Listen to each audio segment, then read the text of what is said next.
प्रदेश विधानसभा चुनाव का, जहां दूसरे चरण का चुनाव का आज मतदान हो रहा है, वहीं वाराणसी में 7वें चरण के चुनाव के लिए आज नामांकन के तीसरे दिन बड़ी बड़ी पार्टियों के साथ छोटी छोटी पार्टियों ने भी आज अपना नामांकन। परिवार के साथ लगातार मेरा कार्य है, मेरा उनके साथ रिश्ता घर से घाट वाला है, तो वो रिश्ता लगातार बना हुआ है।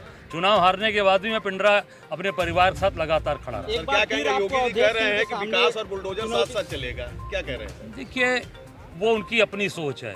मेरी सोच है कि बेरोजगार को रोजगार दो, महंगाई कम करो, लोगों को उनके हक है उसका अधिकार दो, लोगों को जो आप सरकारी सस्ते गल्ले के जो सामान जो बट रहे हैं उसको आप बढ़िया। सबसे बड़ी बात आज मीडिया के इन बंधुओं के माध्यम से बताना चाहूँगा कि देश के यशस्वी प्रधानमंत्री श्री नरेंद्र मोदी जी के संसदीय क्षेत्र में सबसे ज्यादा भ्रष्टाचार यदि किसी विधानसभा क्षेत्र के अंदर हुआ है तो वो बनारस का यही दक्षिण विधानसभा क्षेत्र है। दक्षिण विधानसभा क्षेत्र में स्मार्ट सिटी के नाम पर हुए कामों में एक एक ईंट के पीछे दलाली खाने का काम किया गया है। और मुझे आपके माध्यम से कहने में कोई संकोच नहीं है कि स्थानीय विधायक की देखरेख में भ्रष्टाचार चरम पर हुआ है। बनारस की गलियों में बर्बादी की इबारत लिखने का काम किया गया है। और मैं आपके माध्यम से यह भी कहना चाहूँगा, प्रधानमंत्री महोदय जांच करवा ले किसी ईमानदार एजेंसी से, दूध का दूध और पानी का पानी हो जाए।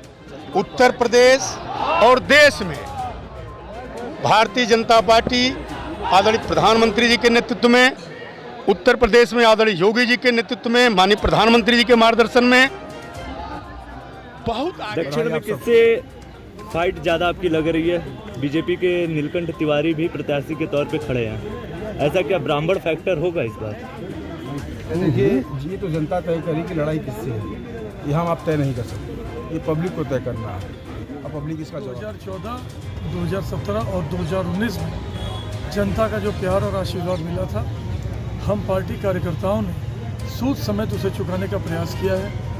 जनता के सुख में दुख में किसी भी समस्या में भारतीय जनता पार्टी के कार्यकर्ताओं ने हमेशा सड़क पर रहकर जनता ने ये सिद्ध कर दिया वो विकास को पसंद करती है, वह अपराधियों के खिलाफ जो सरकार का एक्शन उसको पसंद करती है, वह पसंद करती है आतंकवादियों के खिलाफ कार्रवाई को, वह पसंद कर रही है गुंडों के खिलाफ कार्रवाई को।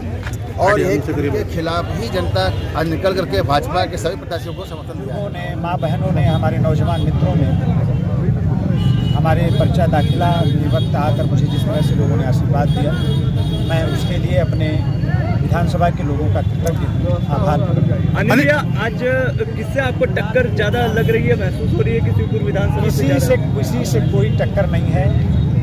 विपक्ष आपस में 3-4 नंबर की लड़ाई। ब्रिजेश सिंह को जब एमएलसी बनाती है तब आप लोग सवाल नहीं पूछ सकते।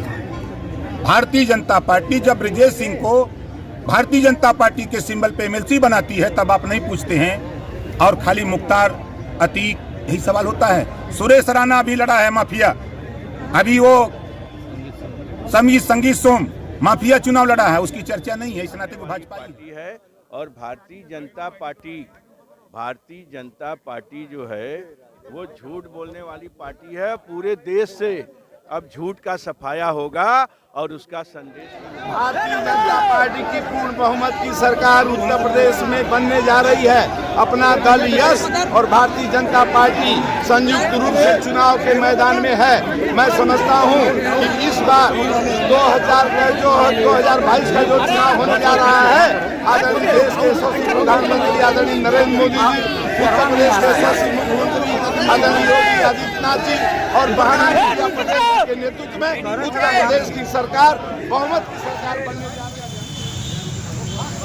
मैं एक डॉक्टर हूं और इस समय जो हमारे प्रदेश में स्वास्थ्य व्यवस्था है वो एक इमरजेंसी की हालत है, और मैं चाहता हूं कि स्वास्थ्य की व्यवस्था प्राथमिकता में आए।